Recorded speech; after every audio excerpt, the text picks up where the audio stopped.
What makes a contract readable? And why does it need to be readable?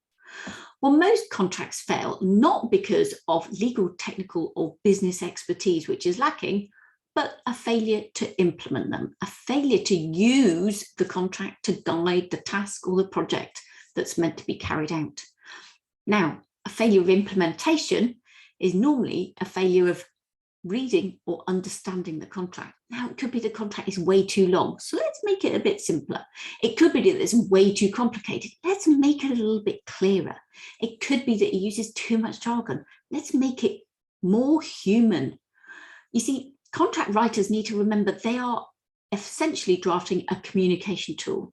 It's getting what's in the mind of the client into the mind of the consultant, the contractor, the company providing those goods, or vice versa. We need everyone to be on the same page. So we need to communicate clearly what we know as experts to those people who've never used this sort of service before. It's really, really important to think about what they need to know. We need empathy, we need clarity, we need simplicity, we need accessibility. So when it comes to a readable contract, you need to think about the context of your reader, how accessible it is.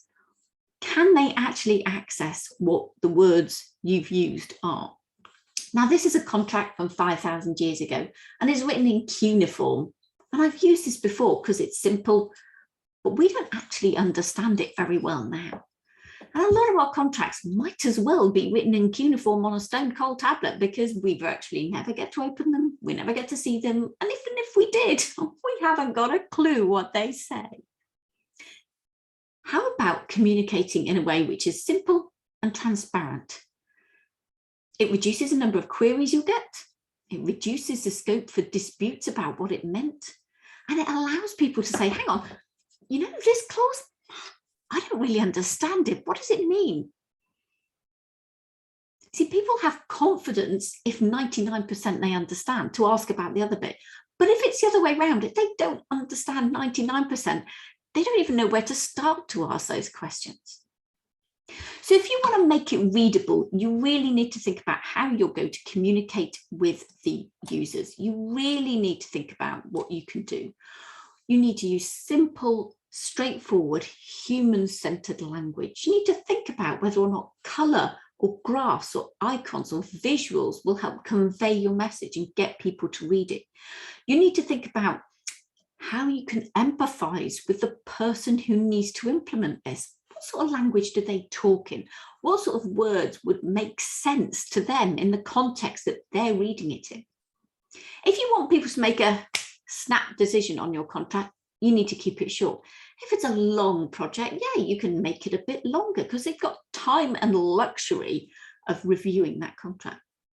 But you need to think about communicating properly, using the right medium of communication, paper, email, tablet, clay tablet. You need to think about the context in which they'll get it, the type of people who'll be reading it. So I did some work for a company who provide services to elderly, vulnerable and disabled people in order to allow them to live in their home. And their contract, well, it wasn't very good. It didn't have a simple page that just said who was doing what, why, when, and for how much. That was a key project data, really important, like Verity White's reverse contract sandwich. But also, it didn't have what the client, the disabled, vulnerable or elderly person was doing separated out from everything else. They had to read it all. Yes, it wasn't a long contract, but actually to make something readable means that we have to allow people to find things quickly when they need it. And that's a really key thing that this contract didn't do. So we restructured it, made it simple, didn't assume they understood what any of the construction jargon we so love meant.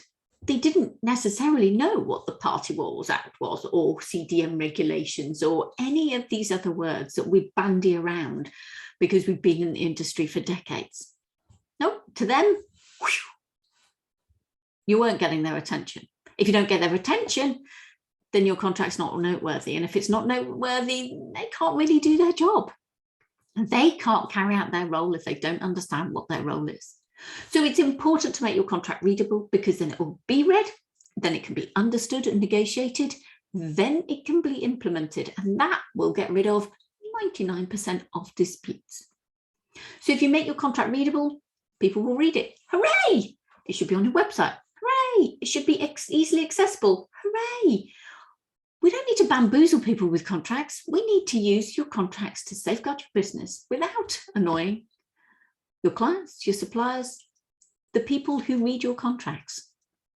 You don't need to play to the gallery of judges.